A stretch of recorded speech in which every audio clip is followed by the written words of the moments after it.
नमस्कार। कोरोनाको कहर अझै टरेको छैन। यही बीचमा सुरु भएको छ प्राकृतिक विपद।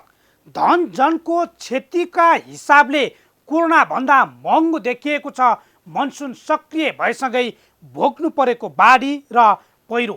सरकार खै यो विपदमा कहाँ हरायो थाहा छैन, तर आम नागरिकहरू सरकार खोजिरहेका छन्। अभिभावकत्व पाउने आशामा। हाम्रो भौगोलिक अवस्थाले नै बाढी र पहिरोको जोखिम निरन्तरको नियति बन्दै आएको छ, तर सरकारको उपस्थिति सधैँ उस्तै नै छ। बेलैमा सम्भाव्य जोखिमलाई पूर्व सूचनाको प्रणाली त परको कुरा, विपद पछिको उद्धार र राहतको गति समेत कछुवाको दौड पाराको छ। अझ देश र जनता विपदको पीडामा पर्दा हाम्रा नेताहरू घर झगडामा मस्त व्यस्त हुन्छन्। समुदायमा कोरोना विस्तार भएको डरमा आम नागरिक आत्तिँदैछन्, तर अहिले पनि कोरोना रोकथाममा भएको खर्च पारदर्शी हुनुपर्ने, आरडिटी रोकेर पिसिआर परीक्षणको दायरा बढाउनु पर्ने, उपचार तथा क्वारेन्टाइनमा बसेकालाई पिसिआर जाँचको रिपोर्ट नेगेटिभ आएपछि मात्रै घर पठाउनु पर्ने, क्वारेन्टाइन र कोरोना विशेष अस्पतालको आइसोलेसन व्यवस्थित हुनुपर्ने माग राख्दै आन्दोलित हुनुपर्ने अवस्था यथावत नै छन्। प्रधानमन्त्री, स्वास्थ्य मन्त्री र अर्थमन्त्री जनताको माग र चासोमा गम्भीर बन्न नचाहेका हुन् वा बेमतलबी भएका हुन्। काठमाडौँ उपत्यका, बारा, पर्सा, सप्तरी, झापा लगायतका जिल्लामा ठुलो सङ्ख्यामा ट्राभल हिस्ट्री नभएकाहरूमा कोरोना सङ्क्रमण देखिएको छ। यसले समुदाय स्तरमा सङ्क्रमण विस्तार भएको र थप महामारीको रूप लिने सङ्केत गरिरहेको छ। प्रधानमन्त्रीलाई सरकारको कमजोर उपस्थिति भयो भन्दै चिन्ता गर्ने आम नागरिकको तर्फबाट प्रश्न, कोरोना रोकथाममा भएको खर्चको एक हिसाब सार्वजनिक गर्न कसले छेक्यो? किन गाह्रो? जनताको करबाट बनेको बजेट मनलाग्दी खर्च हुँदा पिसिआर परीक्षणको दायरा बढाउन किन सकिएन? क्वारेन्टाइन र आइसोलेसन बनेकाहरूलाई पिसिआर जाँचबाट कोरोना नभएको यकिन भएपछि मात्रै घर पठाउन किन आपत्ति हो? यी नागरिकका सामान्य मागमा सरकारबाट भइरहेको व्यवस्थाले भनिरहेको छ सरकार देश र जनताको, अझ भनौँ राष्ट्रवादको नारामा ब्रह्मलुट गर्न मात्रै व्यस्त छ, होइन भने कमाउ र रमाउमा मस्त मन्त्रीहरू, कर्मचारीहरूलाई ठेगाना लगाउन सक्ने तपाईँको हैसियत किन कमजोर? प्रधानमन्त्रीज्यू, आउनुहोस् सुरु गरौँ आम जनताले बेहोरेको समस्या, अभाव र सरकारी सेवा सुविधाको झन्झट समाधानको सारथी बन्ने कार्यक्रम जनताको इजलास। म बालकृष्ण शर्मा। कार्यक्रमको सुरुवातमा हेरौँ यो झलक।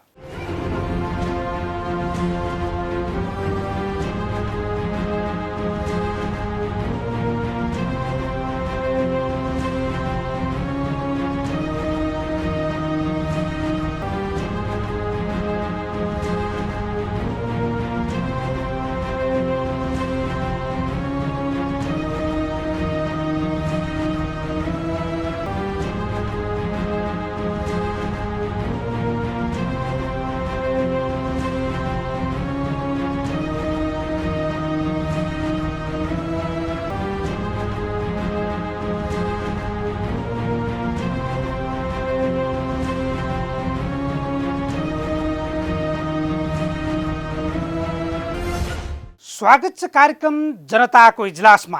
आज हामी ललितपुरको गोदावरी क्षेत्रमा रहेको नौधारा कुण्ड तथा फुलचोकी माई मन्दिरमा देखिएको चरम व्यवस्था बारेको विशेष सामग्री, नेपाल रेडक्रस सोसाइटीमा देखिएको भ्रष्टाचार र अनियमितताबारे फलोअप रिपोर्ट, ललितपुरको खुमलटारमा रहेको तरकारी बाली विकास केन्द्रमा गरिएको स्थलगत खबर अनुगमन र भारतले बाँधेको बाँधका कारण वर्षेनी डुबान समस्या बेहोर्नु परेको भन्दै कपिलवस्तुका किसानले गरेको गुनासोसहित उपस्थित भएका छौँ। तपाईँसँग पनि कुनै गुनासो र समस्या छ भने हामीलाई पठाउन सक्नुहुनेछ। तपाईँहरूका समस्या र गुनासोलाई हामी कार्यक्रममा उच्च प्राथमिकता दिनेछौँ। अब आजको पहिलो विषय, सरकारले भूकम्पबाट क्षति पुगेका मठ मन्दिर लगायतका ऐतिहासिक पुरातात्विक सम्पदाको जीर्णोद्धार तथा पुनर्निर्माण 5 वर्षभित्र पुरा गर्ने दाबी गर्यो। तर अझ पनि अधिकांश सम्पदा निर्माणको चरणमै छन्। सरकारी व्यवस्था यतिसम्म देखिएको छ कि पुनर्निर्माणमा व्यवस्था गरिएको गोदावरी स्थित नौधारा कुण्ड तथा फुलचोकी माई मन्दिर पुजारीको मनोमानीसँगै मदिरा सेवन गर्ने अखाडा बन्न थालेको छ। एउटा ऐतिहासिक महत्त्व बोकेको मन्दिर र कुण्ड क्षेत्रमा देखिएको चरम व्यवस्थाबारे हाम्रो टिमले तयार पारेको यो विशेष रिपोर्ट अब हेरौँ। हामी ललितपुरको प्रसिद्ध धार्मिक स्थल गोदावरीमा रहेको यो नौधारामा छौँ।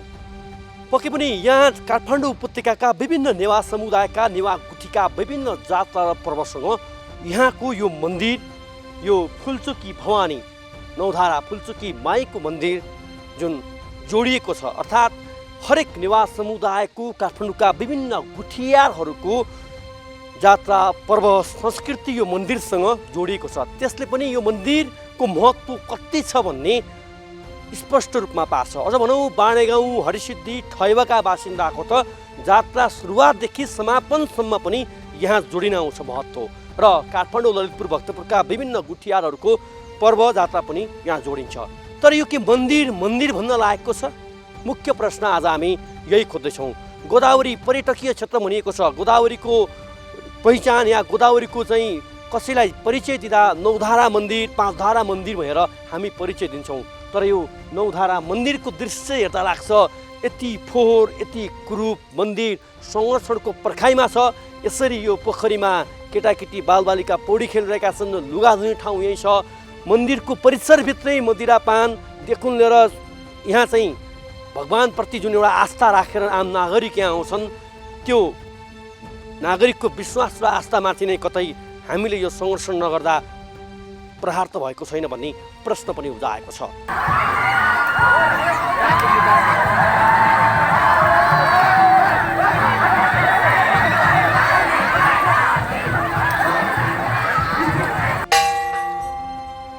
दर्शकवृन्द, यो ललितपुरको प्रसिद्ध गोदावरी जो पर्यटकीय क्षेत्र, यसै गरी जुन यहाँ चाहिँ धार्मिक क्षेत्र पनि हो गोदावरी, 12 वर्षे मेला लगायत गोदावरी धेरै चिजले प्रख्यात छ। र आज हामी तपाईँलाई धेरैभन्दा धेरैको नजर नपुगेको तर धार्मिक आस्थामा काठमाडौँ उपत्यकाका अन्य मठ मन्दिर जस्तै ठुलो महत्त्व राख्ने फुलचोकी मन्दिर अर्थात् नौधारा र फुलचोकी माईको मन्दिरको चाहिँ अवस्था देखाइरहेका छौँ। र यति बेला म यो फुलचोकी माईको मुख्य मन्दिरमा छु। दृश्यमा हेर्न सक्नुहुन्छ। अलिकति हेर्न लायक यो मन्दिरमा आइसकेपछि अलिकति कहाँ चाहिँ राम्रो छ, कहाँ चाहिँ सफा छ। हामीले त कति सफामा बस्नुपर्छ भने भगवानलाई हामीले फोहोरमा राखे त कुरै भएन। सामान्य हामी घरमा पूजा गर्दा त सफा शुद्ध चोखो जल चाहिँ चोखो दुध सबै चिज चोखो चिज खोजेर हामी पूजा अर्पणा गर्छौँ। तर यहाँ अलिकति हेर्ने भने यहाँ यो सरसफाइ यति भित्र मन्दिरसम्म यो फुलचोकी माईको मुख्य मन्दिर हो, दृश्यमा देख्न सक्छौँ। यति मन्दिर हेर्न लायक छ। तर यस मन्दिर वरिपरि र मुख्य मन्दिरको माथिल्लो गजुरको भाग, माथिल्लो भाग वरपर दायाँ बायाँ मन्दिर बिजोग अवस्थामा छ। 5 वर्ष अगाडि 72 सालको भूकम्पले यो मन्दिरको चाहिँ छत र विशेष गजुरमा क्षति पुर्याएको थियो र सरकारले 5 वर्षभित्रमा मन्दिरहरूको पुनर्निर्माण गर्ने सकिसक्ने भनेको थियो। ठुला मन्दिर त सकिएका छैनन् होला, तर यहाँ रहेका विशेष गरी यति मात्र क्षेत्र रहेको यो मुख्य मन्दिर समेत अहिलेसम्म निर्माण हुन सकेको छैन। को चाहिँ परिक्रमा गर्ने ठाउँ र पानी पर्दा या अन्य कुनै समयमा यहाँ विभिन्न पूजाआजा हुँदाखेरि आम श्रद्धालु भक्तजनहरू यहाँ बसेर चाहिँ पानी पर्दा पनि आफ्नो पूजाको कार्य विधिको कार्यहरू गर्ने स्थल।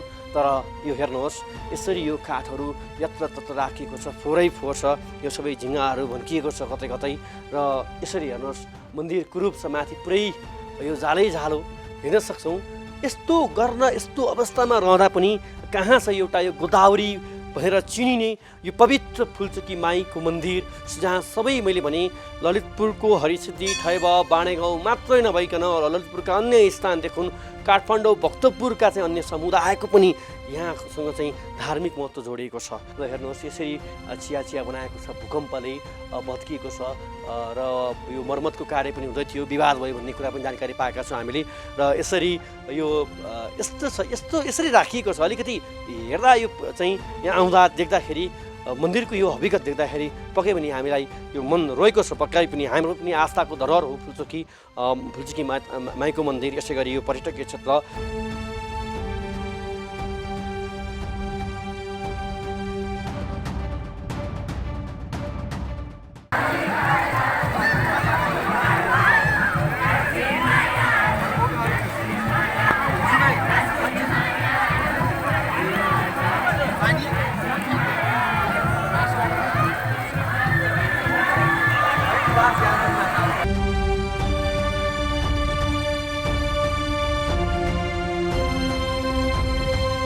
अनि मदिराले लट्ठे र बोतलहरू त्यो सबै त्यहीँ फालिएको छ। तपाईँको चाहिँ रक्सी सक्सी खाएर यहीँ बमिट गरिएको भन्ने कुरा यहीँकै चाहिँ हेर्ने दिदीले नि भन्नुभयो, हामीले पनि धेरै पटक देखेका छौँ।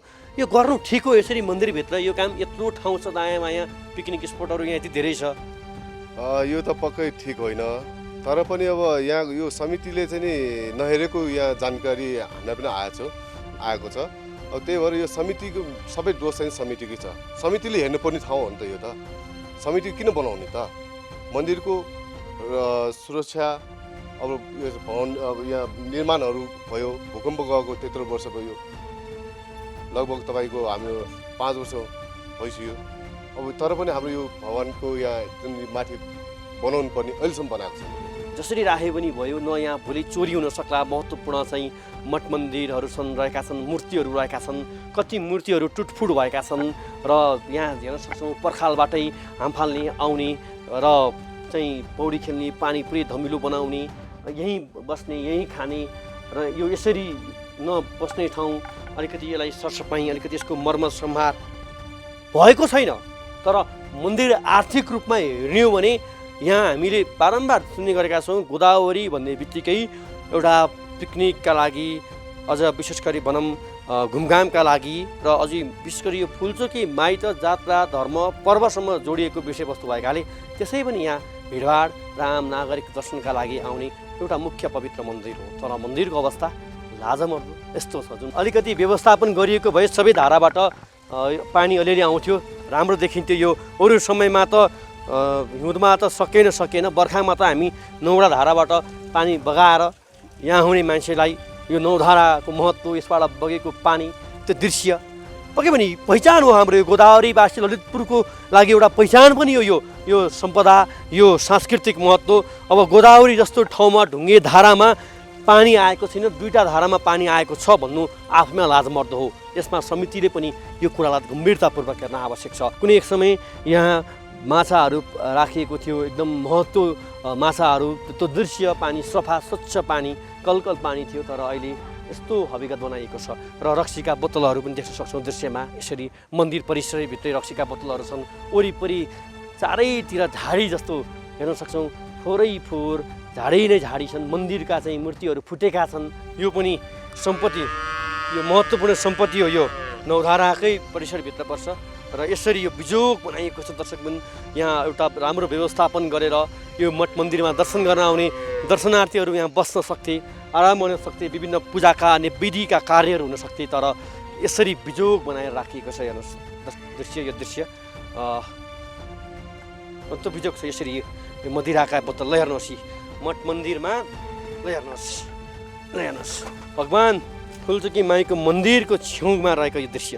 हामी पूजा धर्म कर्म गर्न आउँछौँ कि पूजा धर्म कर्म गर्ने नाममा या गरेर रमाइलो गर्न आउँछौँ? मैले कसैको धार्मिक आस्थाप्रति प्रहार गरेको होइन। मेरो प्रश्न यति मात्रै होला, यो पनि आवश्यक होला तपाईँहरूको आफ्नो व्यक्तिगत रूपमा, व्यक्तिगत जीवनमा। तर हामीले जहाँ पूजा गर्छौँ, आस्था गर्छौँ, त्यही नजिकै बसेर यस्तो गर्नु चाहिँ कतिको उपयुक्त हो? सुहाउला एउटा मानवीय रूपमा जुन भगवान्प्रतिको आस्था र विश्वास छ, हामीले जुन आस्था र विश्वासले यो मन्दिरसम्म आउँछौँ, अनि त्यही मन्दिरको छेउमा खाएर फोहोर गरेर फालेर छादेर जानु चाहिँ कि यो मानवीयता हो? क्या हाम्रो धर्मले हामीलाई यही सिकाउँछ? यही प्रश्न मात्रै हो मेरो। यो यहीँ मन्दिरभित्रै आएर खाएको, यो बाहिरतिर वारतिर बसेर खाएको नि? हजुर अनि फुटाउने त्यो त भागको रिस झर कोही बेला झर गर्छ अनि त्यसरी फुटाएर दिन्छ। अब यो पानी नआउने बेला हामी सफा गर्नुपर्छ नि त, यो घाँसहरू निकाल्नु पऱ्यो नि त। हात काट्छ त्यतिकै, कतिचोटि हात काटे हामी र त्यसो भन्दा पनि मलाई राम्रो मूल्य पऱ्यो पनि यिनीहरू टेर्दैन। हाम्रै ठाउँ हो भन्छ, आउने खाने अनि झगडा गर्ने, यहीँ फुटाउने भगवान्को अगाडि। हाम्रै ठाउँ हो भन्ने अनि हाम्रो ठाउँमा यसो गर्न पाउने हामी खानु नपाउने भन्ने न्यु खोज्छ हाम्रो त्यसै कैदा गए गर्छ आइमी मान्छेले हेर्ने रहेछ एकदम त्यही भएर पर्खाल हो यो गजबको छ यो पर्खाल यो संरक्षण गरिया हो कि यसलाई चाहिँ जोगाउन खोजिया हो कि यो घाँसैलाई हेर्नुहोस् यो टायल माथि यो बताउन शब्दमा बताउन नसकिने अवस्था छ यो मन्दिरको। मेरो घर यहाँ कान्ला चौरमुनि हो। यो मन्दिर छ नि गोदावरी मन्दिर यो फुलचोकी माईको मन्दिरको ठुलो महत्त्व छ होइन। यो मन्दिर चाहिँ जताततै यो फोहोरै फोहोर मन्दिरको चाहिँ संरचना पनि एकदमै कुरूप अनि जताततै हेऱ्यो मदिराका बोतलहरू रक्सीका बोतलहरू छन्। तपाईँहरू यहीँकै स्थानीय यसको महत्त्व के छ यस्तो अवस्था किन भइरहेछ जानकारी छ केही? यस्तो अवस्था किन भएछ भने यहाँको मान्छेले पनि राम्रो हेरचाह गर्दैनन्। एक त हाम्रो जुन पसलमा गर्ने रक्सीभन्दा अरू केही पनि पाइँदैन। जुन पसलमा गयो नि हाम्रो त्यो गोदावरी भरि रक्सी नखाने भन्ने कोही पनि छैन केटा मान्छे। अब बाहिरको मान्छेले पनि यहीँ ल्याएर घारी बुट्टा ल्याएर खाइदिनु हो। यही मन्दिरभित्र पनि खाएको यहीँ बाहिर खाने यो राम्रो हो यस्तो चाहिँ? त राम्रो त होइन तैपनि अब हामी त कहिले काहीँ आउने हो है त्यो 2 महिनामा 3 महिनामा आउँछौँ हामी त आउँदैनौँ।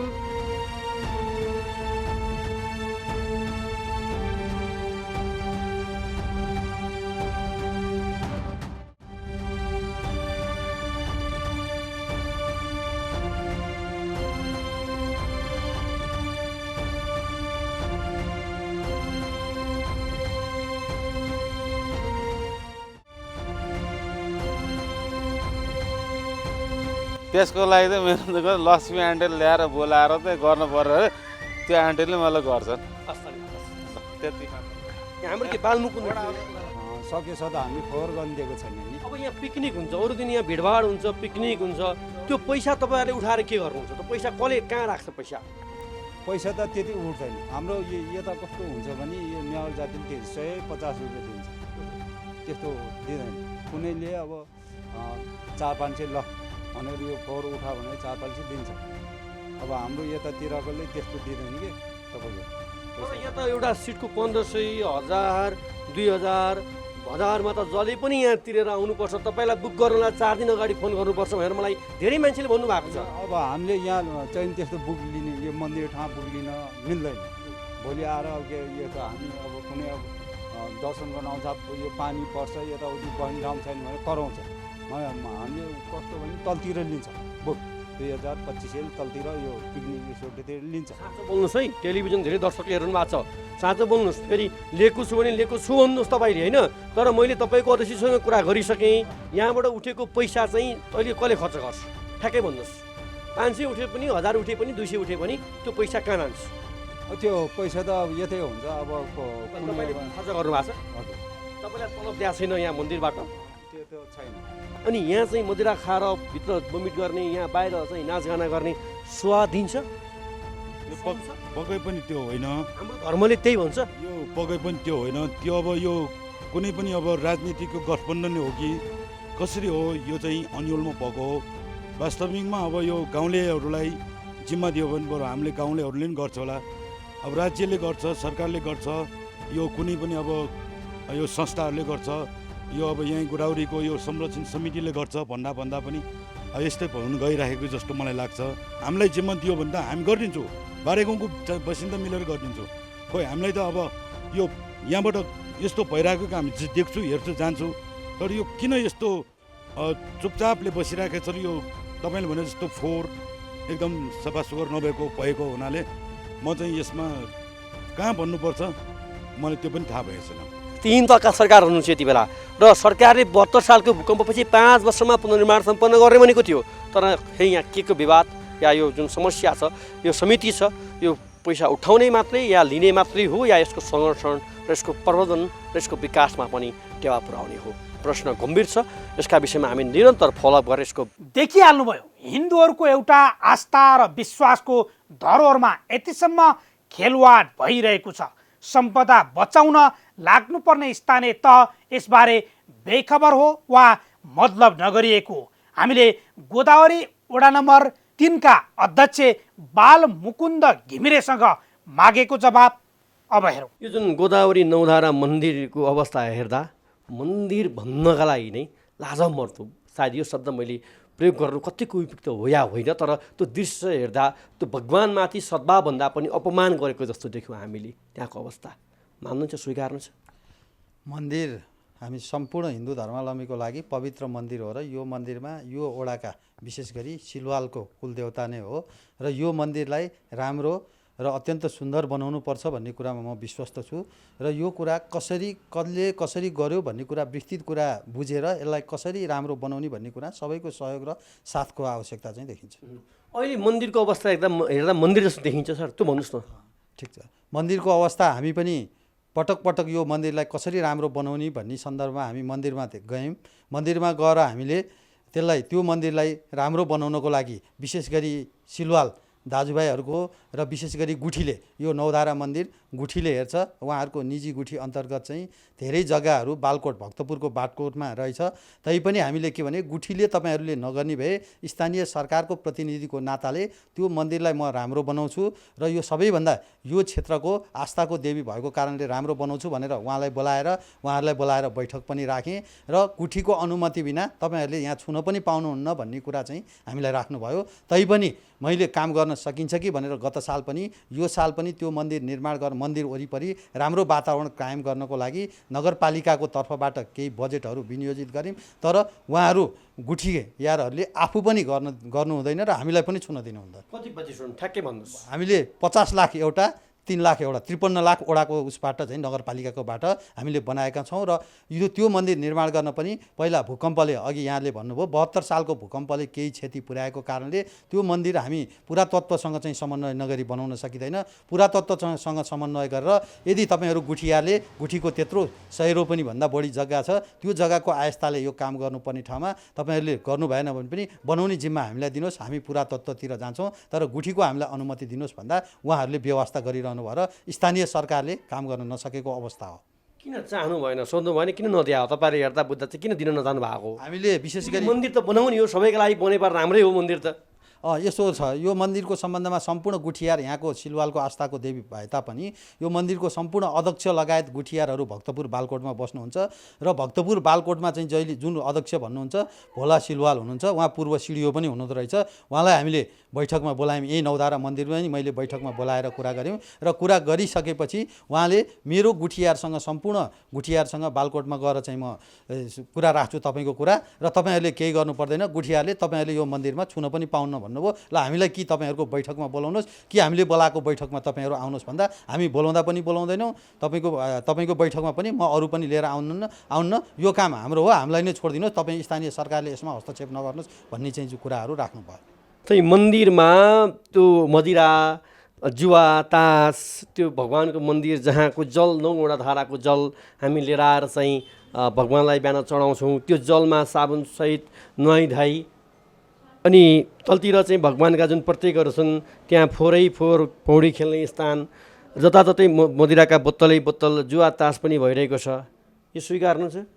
हामीलाई सरसफाइको जिम्मा दिनुहोस्, निर्माण गर्ने कुरा पनि नगरपालिकालाई दिनुहोस्, हामी बनाउन तयार छौँ। सम्पूर्ण जनताहरूले चाहिँ भनेअनुसार चाहिँ त्यो मन्दिरलाई सुन्दर र भव्य हामी बनाउँछौँ भन्ने कुराहरू चाहिँ मैले भनिरहेको छु। अहिले केही रूपमा हामीले भन्दै पनि त्यहाँको चाहिँ जसले चाहिँ त्यहाँ जिम्मा लिएर बस्नुभएको छ हामीलाई जिम्मा नदिएको कारणले गर्दाखेरि यस्तो समस्या आएको। मठ मन्दिर कुण्ड लगायतका सम्पदाको जीर्णोद्धार पुनर्निर्माण र संरक्षणमा सरकार गम्भीर बनोस्। पुजारीले आफ्नो बाउ बाजेको वृत्ता जस्तो दुरुपयोग गर्ने संस्कारको अन्त्य होस्, बस हामी सबैको चाहना यति। अब आजको अर्को विषय, हामीले विगत 1 वर्ष अघिदेखि नेपाल रेडक्रस सोसाइटीमा झाँगिएको व्यतिथि र अनियमितताबारे निरन्तर खबरदारी गर्दै आएका छौँ। हामीले उठाएको अनियमितता र अध्यक्ष लगायतका केही पदाधिकारीको मनोमानी संसदीय समिति, समाज कल्याण परिषद, जिल्ला प्रशासन कार्यालयको छानबिनको विषय पनि बन्यो। तर सबैले रेडक्रसका पदाधिकारीलाई बोलाउने, सोधपुछ गरे जस्तो गर्ने र गल्ती औल्याउने बाहेक कारबाही गर्ने हिम्मत गरेनन्। आखिर रेडक्रसमा के कस्ता व्यतिथि छन् त? एक पटक यो रिपोर्ट हेरौँ।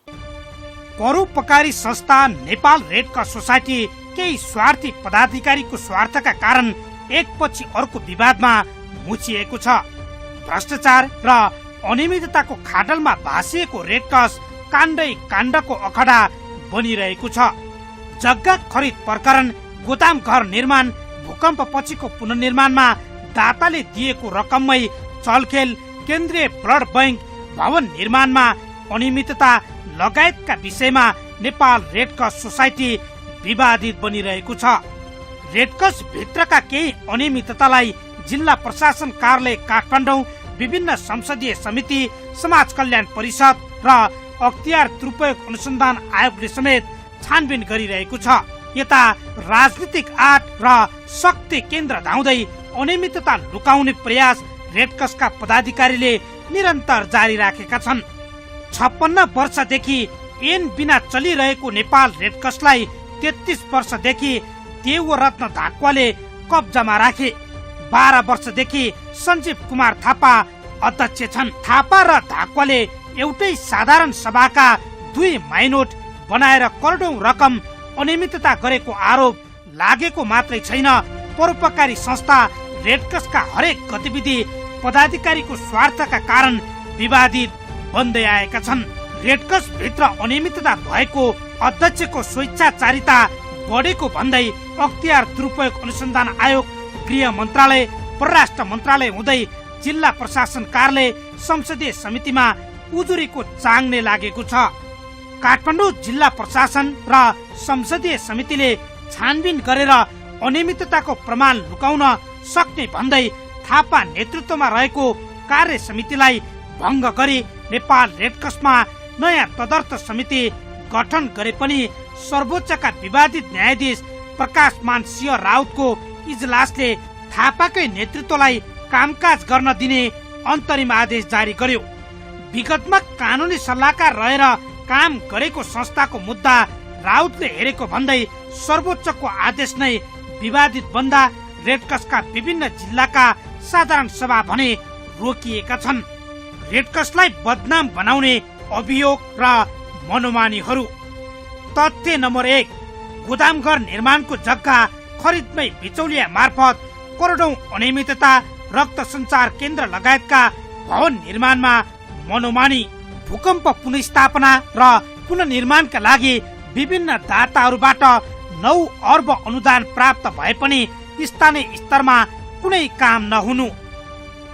तथ्य नम्बर 2, भूकम्प पीडितको कोष पुनर्स्थापना छाडेर 24 करोड 50 लाख प्रशासनिक खर्च, सुविधा सम्पन्न सामानको जथाभावी खरिद। तथ्य नम्बर 3, 6 करोड 23 लाख रुपियाँ स्टेरिङ कमिटीको बैठक भत्तामा तथा कर्मचारी तलबमा खर्च। तथ्य नम्बर 4, मानवीय सहयोगको उद्देश्य विपरीत इमर्जेन्सी रेस्पोन्स अपरेसन एकाइमा कार्यरत पदाधिकारी कर्मचारीलाई मापदण्ड बिना सेवा र सुविधा। तथ्य नम्बर 5, अनुदान दुरुपयोग गर्न पदाधिकारीका नातेदारलाई नै केन्द्र र जिल्लाका विभिन्न इकाइमा अवसर र मौका। तथ्य नम्बर 6, सेवाका नाममा पदाधिकारीको मोज मस्ती। अध्यक्ष सञ्जीव थापालाई 1,25,000, महासचिव देवरत्न धाकवाको प्रति महिना 98,349, कोषाध्यक्ष देवेन्द्र बहादुर प्रधानलाई 63,249 रुपियाँ र पुनर्निर्माण गतिविधि हेर्न बनाइएको अधिकार सम्पन्न समितिका सदस्य भक्त खवासलाई 40,000 तलब सुविधा। तथ्य नम्बर 7, केन्द्र र जिल्लाका विभिन्न इकाइमा कार्यरत कर्मचारीको अस्वाभाविक पारिश्रमिक। कार्यक्रम अधिकृतलाई 1,21,500 रुपियाँ, परियोजना संयोजकको 1,01,500 तलब। तथ्य नम्बर 8, मनलाग्दै विदेश भ्रमण, पदाधिकारीको भ्रमणमै करोडौं खर्च। तथ्य नम्बर 9, रेडक्रसका पदाधिकारी र अधिकृतहरूलाई सुविधाजनक गाडी, मर्मत, पार्टर्स, बिमा लगायतका अनावश्यक खर्च। तथ्य नम्बर 10, गोदामघर निर्माणको जग्गा खरिदमै बिचौलिया मार्फत करोडौं अनियमितता, रक्त सञ्चार केन्द्र लगायतका भवन निर्माणमा मनोमानी।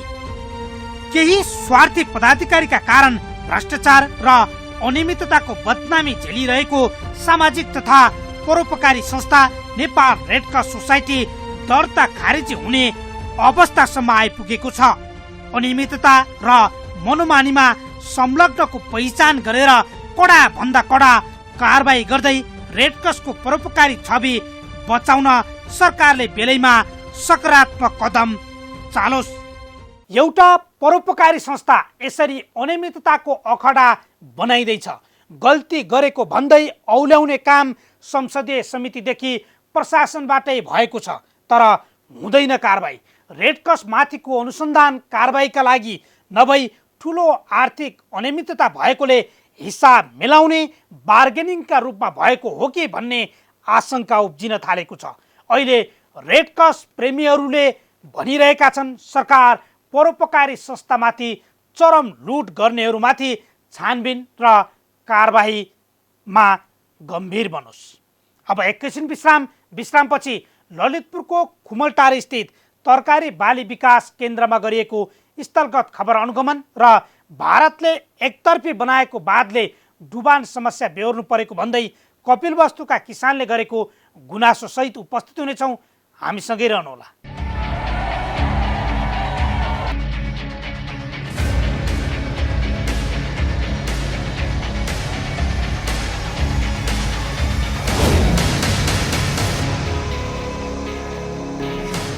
विश्रामपछि स्वागत छ। तपाईँ हेर्दै हुनुहुन्छ कार्यक्रम जनताको इजलास। हामीले कार्यक्रम अघि सरकारी कार्यालय लगायत जनताको सेवामा क्रियाशील विभिन्न स्थानमा पुगेर खबर अनुगमन गर्दै वास्तविकता देखाउने गरेका छौँ। आज हामी ललितपुरको खुमलटारमा रहेको तरकारी बाली विकास केन्द्रमा पुग्दा के देखियो त हेरौँ यो स्थलगत खबर अनुगमन। इजलास खबर अनुगमनमा यहाँलाई स्वागत छ। हामी यति बेला यो तरकारी बाली विकास केन्द्रमा आइपुगेका छौँ। कोरोनापछि केही दिन सरकारले 2 सिफ्टमा कार्यालय सञ्चालन गर्ने भनेको थियो, तर अहिले फेरि सरकारले नै 1 सिफ्टमा सञ्चालन गर्नुपर्छ भनेर निर्देशन दिइसकेको छ। कर्मचारीको उपस्थिति, बाली विकास केन्द्रबाट के काम हुन्छ लगायतका विषय हामी कार्यालयभित्रै खोज्नेछौँ। आउनुहोस् कार्यालयभित्रै जाउँ।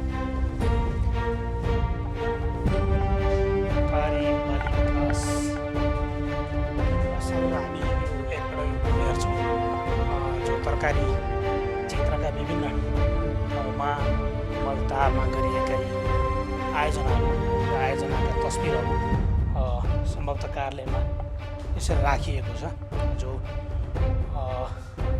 युवा लक्षित व्यवसायी तरकारी लगायतका विभिन्न क्षेत्रहरू देख्न सक्छौँ हामीले। यता पनि हेरौँ, यहाँ पक्कै पनि बाली विकास भनेपछि तपाईँलाई एउटा पनि देखाउँ, जो कार्यालयको प्राङ्गणमै यसरी तरकारीहरू उत्पादन गरिएको छ। खुर्सानी यसरी रोपिएको छ र यो खुर्सानी रोप्दै जाँदा तरकारी बाली उत्पादनको एउटा कार्यालयभित्रै प्राङ्गणमै देखिएको दृश्य हो। यसले पनि पक्कै पनि केही शोभा देखाइएको छ। त्यसपछि हामी भित्र प्रवेश गर्छौँ। सायद बिउहरू पनि देख्न सक्छौँ। बिउहरू पनि बनाइएको छ। कतातिर जान्छु। नमस्ते। तार दौडी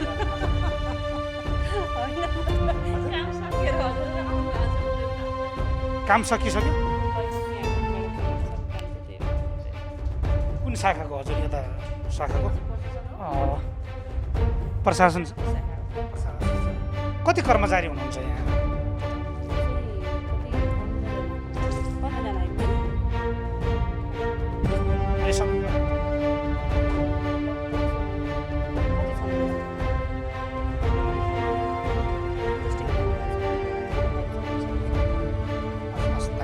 हामी यो कार्यालयभित्र प्रवेश गरेका छौँ। खास गरी यहाँ कस्तो छ यहाँको अवस्था, कसरी काम भइरहेको छ?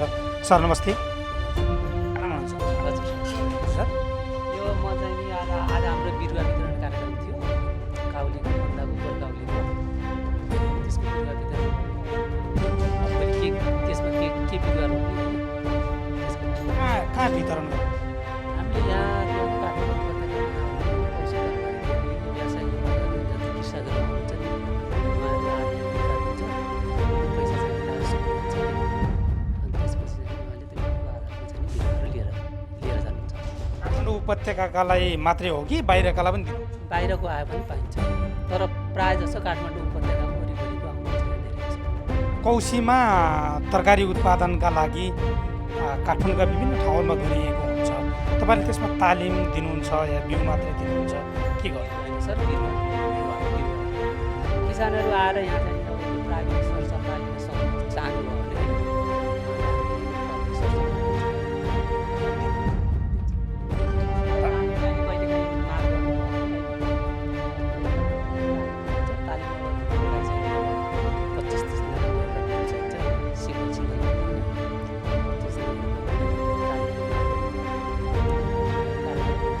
थोरै हुन्छ तालिम धेरै हुँदैन होइन। सर नमस्ते। सर म यो रेकर्डहरू राख्दैछु हाम्रो बिउहरूको वार्षिक रेकर्डहरू राख्नुपर्ने हुन्छ बिउ गयो कति के भयो भन्ने कुराहरू त्यसको म रेकर्ड राख्दैछु। वर्ष कति बिउ गएछ सर? हाम्रो वार्षिक लक्ष्य 300 किलो बिउ उत्पादन गर्ने हुन्छ जसमा सिर्जनाको छुट्टै हुन्छ। सिर्जनाको 6 किलो बिउ उत्पादन गर्छ हामीले त्यसपछि गएर त्यो 300 किलो चाहिँ अरू सिमी काउली बोडी मुला जस्तोको बिउ उत्पादन हुन्छ र कतिपय बिउहरूको चाहिँ हामीले चाहिँ बिल्डर सिड्युल मेन्टेन गर्ने काम गरेर हुन्छ त्यस्तो हुन्छ।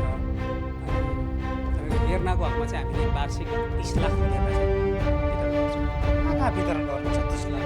अब बेर्नाको हकमा त हामीले अब उपत्यकाभित्रको त सबै किसानहरू आउनुहुन्छ त्यसबाहेक बाहिरको किसानहरू पनि आउने गर्नुहुन्छ। गुल्मीदेखि लिएर कोही किसानहरू ताप्लेजुङसम्म पनि किसानहरू आएर लाने गर्नुहुन्छ। इलामको किसानहरू निःशुल्क रूपमा पाइन्छ कि? पाइँदैन। हामीले यो राजस्व नेपाल सरकारको उसमा जान्छ र हामीले एकदम नोमिनल प्राइसमा जुन किसानको उसमा किसानलाई मर्का नपर्ने हिसाबले हामीले नोमिनल प्राइसमा चाहिँ दिने गर्छौँ। जस्तो रायोको पनि हाम्रो बेर्ना उत्पादन हुन्छ। रायो चाहिँ हामी 100 बेर्नाको 40 रुपियाँ दिन्छौँ। अब काउलीहरू हाइब्रिड काउली छ भने हामीले पनि किनेरै गर्छौँ। हाइब्रिड काउली छ भने चाहिँ 2 रुपियाँमा बेच्छौँ भने लोकल काउली 1 रुपियाँ बेच्छौँ। अनि यो यति बेला कोरोनाको त्रास पनि छ काठमाडौँ उपत्यका लगायतमा कसरी सतर्कता अप्नाइरहनु? अब सतर्कता त अब हामीले दूरी मेन्टेन गर्न भन्ने हो, मास्क लगाउनुहोस् भन्ने हो। अब त्यहाँभन्दा त गर्नु के गर्न सकिन्छ? हस् धन्यवाद। हामी यो कार्यालयभित्र छौँ र मैले विभिन्न शाखामा गएर त्यहाँको अवस्थाको बारेमा मैले तपाईँलाई जानकारी गराइराखेको छु। त्यसपछि हामी अर्कोतिर जान्छौँ जहाँ सर नमस्ते। आराम हुन्छ? काम सकियो आजलाई? कति काम गर्नुभयो आज दिउँसो?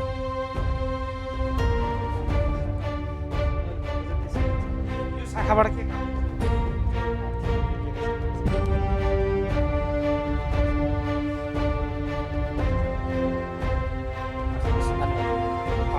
अघि पनि हामी यो कार्यालयभित्र छौँ र मैले तपाईँलाई प्रत्येक कार्यालय कोठामा गएर तपाईँलाई मैले जानकारी गराइरहेको छु। दिनेश प्रसाद सापकोटा हुनुहुन्छ, वरिष्ठ बागवानी विकास अधिकृत। हामी भित्र जान्छौँ। सर नमस्ते। आराम हुनुहुन्छ? आजलाई काम सकियो कि बाँकी नै छ सर? अब हाम्रो 5 बजे सामान्यतया 5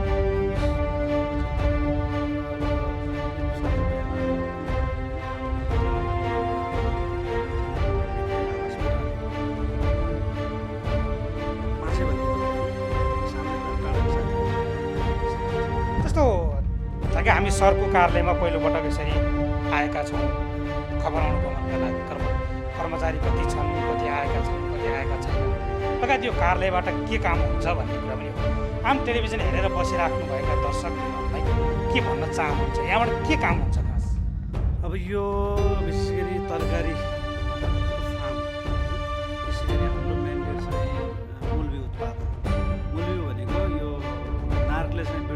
चाहिँ हामीले मूल बिउ गर्छौँ र किसानले चाहिँ व्यावसायिक बिउ उत्पादन गर्ने किसान समूहले चाहिँ हाम्रो फार्मबाट चाहिँ हामीले तोकिएअनुसार विभिन्न तरकारी बालीका मूल बिउ लानुहुन्छ र उहाँले व्यावसायिक चाहिँ बिउ उत्पादन गर्नुहुन्छ। एउटा चाहिँ हाम्रो म्यान्डेट मूल बिउ उत्पादन र त्यसै गरी हामीले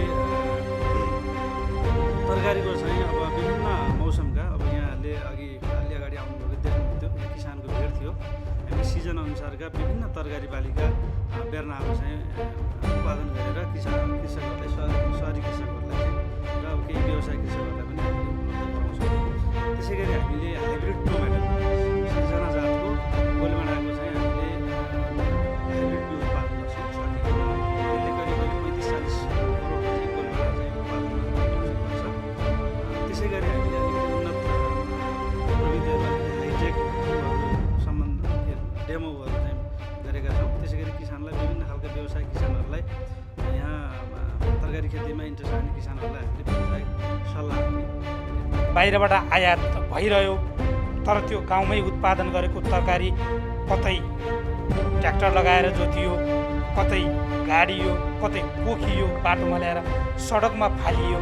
त्यसको व्यवस्थापनका लागि राज्यले अलिकति कदम लिनुपर्ने। तपाईँ यो जिम्मेवारी पदमा रहँदा तपाईँले पनि राज्यलाई केही सुझाव सल्लाह दिनुपर्ने, तर त्यो हुन किन सकेको छ? अब यो उत्पादनको कुरो सबै राज्यले एउटा सहजीकरण गरिदिने हो होइन। अब व्यवसायिक नाफामुखी उत्पादन सबै राज्यले वातावरण बनाइदिने, नीति बनाइदिने हो। अब कतिपय के हुन्छ भने हामीले उत्पादन त गर्छौँ, मान्छेले एउटा सिजनलाई हेर्छ, मूल्य चाहिँ पर्याप्त पाएको देख्छ, अनि उसले चाहिँ त्यो बजारको आकलन नगरिकन अब अन्य कुराहरू व्यवस्थापन नगरिकन उत्पादन गर्नाले चाहिँ अनि उत्पादन गरेपछि बजार खोज्छ। त्यो भएको हुनाले यो तरकारी बालीहरू भनेको अलिकति नासवान बालीहरू होइन, चाँडो सर्छ होइन। हाम्रोमा चाहिँ अब ट्रान्सपोर्टेसनको अन्य फेसिलिटीहरू कोल्ड स्टोरहरू पर्याप्त नभएको हुनाले चाहिँ त्यो हामीले उत्पादन स्थलबाट बजारसम्म लाँदै कतिपय कोस्टहरू प्लस हुन्छ। त्यो भएको हुनाले अब यो खालको डिफिकल्टी चाहिँ आउँछ। अलिकति पर्याप्त योजना र बिना पनि हो। अब कहिलेकाहीँ के हुन्छ भने व्यापारीले भोलम पुगेन भने हामी उत्पादन गर्छौँ तर के भने सानो मात्रामा उत्पादन गर्छौँ, त्यसले चाहिँ बजारमा लाँदाखेरि ट्रान्सपोर्टेसन कस्ट अन्य कस्टहरू चाहिँ उठ्दैन। यी विविध कारणहरूले गर्दा पनि हामीले सोचे जस्तो नभएको, सबै ठाउँमा त्यस्तो होइन। कतिपय ठाउँमा किसानहरूले अब बिना योजना बिना चाहिँ भोलुममा अथवा चाहिँ व्यवसायिक हिसाबले नगर्नाले भने ठुलो मात्रामा चाहिँ गऱ्यो भने अलिकति ट्रान्सपोर्टेसन कस्टहरू अन्य कस्टहरू उठ्छ, त्यसले गर्दा नाफा आउँछ। अब नाफा नपाउने भएपछि मान्छेले चाहिँ बजार उत्पादन गरेको ठाउँमा सम्पूर्ण रूपमा कन्जम्सन नहुने अवस्था भएको यथार्थ चाहिँ देखिन्छ। जस्तो मैले केही बेर अगाडि यहीँका कर्मचारीहरूसँग पनि कुराकानी गरिरहेको थिएँ। तपाईँहरूले यहाँबाट पौष्टिक खेतीका लागि पनि बिरुवा दिनुहुने रहेछ। काठमाडौँ उपत्यका लगायत विभिन्न ठाउँमा विभिन्न जिल्लाहरूमा भएका किसानहरूले यहाँबाट बिरुवा लिन सक्ने रहेछ। त्यसका लागि के भन्न चाहनुहुन्छ जो पौष्टिक खेती गर्न चाहिराख्नुभएका किसानहरू? अब सबै किसानलाई त हामीले किसानो कति नै कभर गर्न सक्छौँ। तैपनि हामीले नजिकका अब अलिकति इन्डस्ट्रिज किसानहरूलाई हाम्रो क्षमताले भ्याएसम्म हाम्रो सानो एरियामा हामीले सिजन अनुसार त्यो प्रयास गरिरहेका छौँ। अब पौष्टिक खेतीले अब सामान्यतः कस्टली त देखिन्छ, तैपनि के भने हामीले त्यो गऱ्यो भने त्यसको मजा, त्यसको विषादी रहित हिसाबले स्वस्थ तरकारी बाली हाम्रो पौष्टिकमा गऱ्यो भने एउटा चाहिँ बच्चा बच्चीदेखि लिएर सबै एउटा लर्निङ पनि हुन्छ। अब अहिलेको नयाँ जेनेरेसनले सिक्ने कहाँ त, हामी त एउटा किसानको छोरो भएर हामी यहाँसम्म आइपुग्यौँ। अबको बच्चाहरूले चाहिँ खेती किसानी भनेको पनि सिक्छ, एउटा लर्निङ सेन्टर जस्तो पनि हुन्छ। स्वस्थ केही हामीले उत्पादन गऱ्यौँ भने हामीले स्वस्थ खान पनि पाउँछौँ, रिक्रिएसन पनि हुन्छ।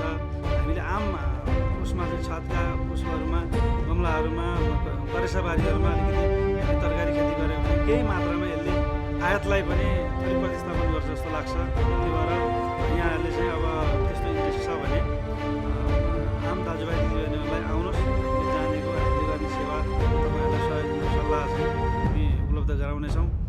एउटा चाहिँ हामी लागौँ, पौष्टिक खेतीले पनि हामीलाई एउटा आत्मनिर्भर बनाउनलाई सहयोग बनाउँछ। ठुलो धनराशि चाहिँ बाहिरबाट जोगिन्छ होइन। हामी स्वस्थ खाउँ। अहिले विषादीको व्यावसायिक तरकारी खेतीमा विषादीको चाहिँ प्रयोग चाहिँ अब चाहेर नचाहेर पनि बढिरहेको अवस्था छ।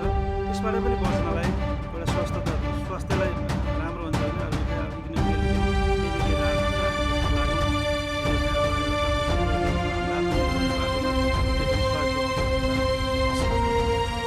यहाँको वास्तविकता जो बिरुवाहरू उत्पादन हुन्छन् अथवा हामी तरकारीबाट आत्मनिर्भर अझै बनेका छौँ। आयात बढिरहेको छ। दैनिक रूपमा ताजा तरकारी खान पाइरहेका छैनौँ किनकि विषादीयुक्त तरकारीहरू पनि बजारमा छ्यापछ्याप्ती पाइन्छ। त्यसको सहजताका लागि अथवा किसानहरू आफै उत्पादन गर्नका लागि किसानहरूले जोरदारका साथ आफै उत्पादन गर्नमा क्रियाशील रहनुपर्ने आवश्यकता छ। हवस् त आजका लागि इजलास खबर अनुगमन यति नै। क्यामेरामा दिपु शाहका साथ बालकृष्णलाई बिदा दिनुहोस्। नमस्कार। आम कर्मचारीले आफ्नो जिम्मेवारी र दायित्व पुरा गरून्, इमान्दार प्रयास गरून्, सरकारी अड्डाहरू उद्देश्य र आवश्यकता पुरा गराउन सफल हुन्। आम सेवाग्राहीले गुनासोरहित सेवा पाउन् वा मेरो सरकार भन्ने दिन आओस्। बस हाम्रो खबरदारी यतिका लागि। अब पालो जनगुनासोको। भारतले एकतर्फी रूपमा बनाएको बाँधका कारण कपिलवस्तुमा खेती भएको जमिन डुबानमा पर्दै आएको छ। मायादेवी गाउँपालिकाका तुलसीडिहेवा, गौरा, सिसहनिया गाउँ र यशोधरा गाउँपालिकाका रजवापुर, पुण्यहवा र पकडी गाउँको धान डुबानमा परेको छ। किसानले खेतमा पानी जमेकै कारण 50 हेक्टर बढी जमिन बाँझै छोड्नु परेको भन्दै जिल्ला सहकर्मी गुलाम अलीसँग स्थानीय कृषकले गरेको गुनासो अबका क्रममा।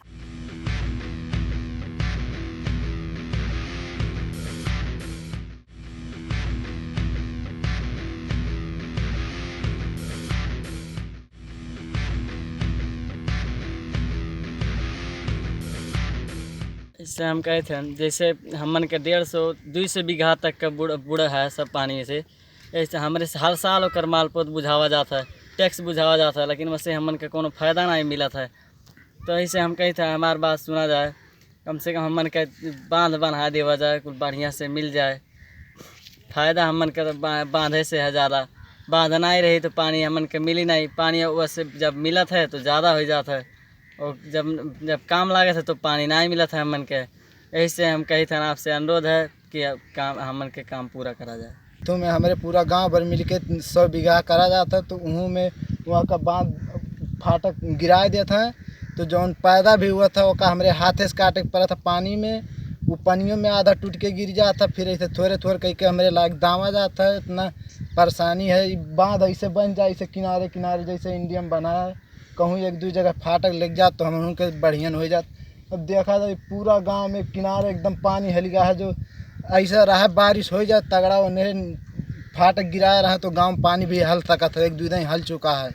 अब यह कुल परेशानी है हमें के। ऐसे बांध हमारों के बन जाते इंडिया घतन तो ठीक रहत। पानी भरा है चारों तरफ, हमारे गांव के सब खेती डुबान में है।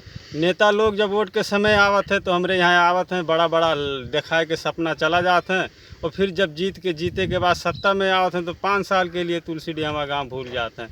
5 साल के बाद फिर तुलसीडी हमारे यहाँ जैसे देखा जाए कृषि मंत्री हमारे बलदेव जी हैं, उन्होंने आए के हमारे यहाँ समस्या नहीं देखा था कि तुलसीडी हमारा गाँव में वोट मांगे गए हैं। आज चल के देखा जाए कितना समस्या में वहाँ के लोग हैं। इस चीज़ के उन्हें ख्याल नहीं है।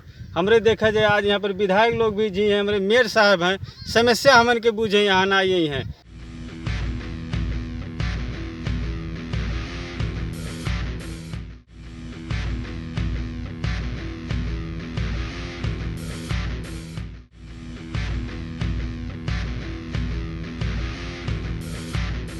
नेपाल भारत सीमा क्षेत्रमा देखिएको डुबान र थिचोमिचो समस्या समाधानमा सरकार गम्भीर बन्नुपर्छ। भारतीय पक्षको एकलौटी निर्माण र बादमा चल्ने मनोमानी रोकेर वर्षेनी समस्या बेहोर्ने नागरिकले सरकारको अनुभूति गर्न पाउन्। हाम्रो खबरदारी यसैका लागि। यी र यस्ता कुनै पनि गुनासो, समस्या अनि सरकारी निकायबाट दिइने सेवा प्रवाहमा भए गरेका कमजोरी केलाएर हामी कार्यक्रम मार्फत सुधारको प्रयास खोज्नेछौँ। तपाईँ हामीलाई आफूले बेहोरेका समस्या र गुनासो स्क्रिनमा देखाइएको टेलिफोन नम्बर र इमेल ठेगानामा टिपाएर वा पठाएर समस्या समाधानको साझा आवाज बन्न सक्नुहुनेछ। हवस् त आजका लागि जनताको इजलास यति नै। अर्को दिन तपाईँहरूकै गुनासो र समस्यामा केन्द्रित भएर उपस्थित हुनेछौँ। प्राइम टाइम्स टेलिभिजन हेर्दै रहनुहोला। नमस्कार।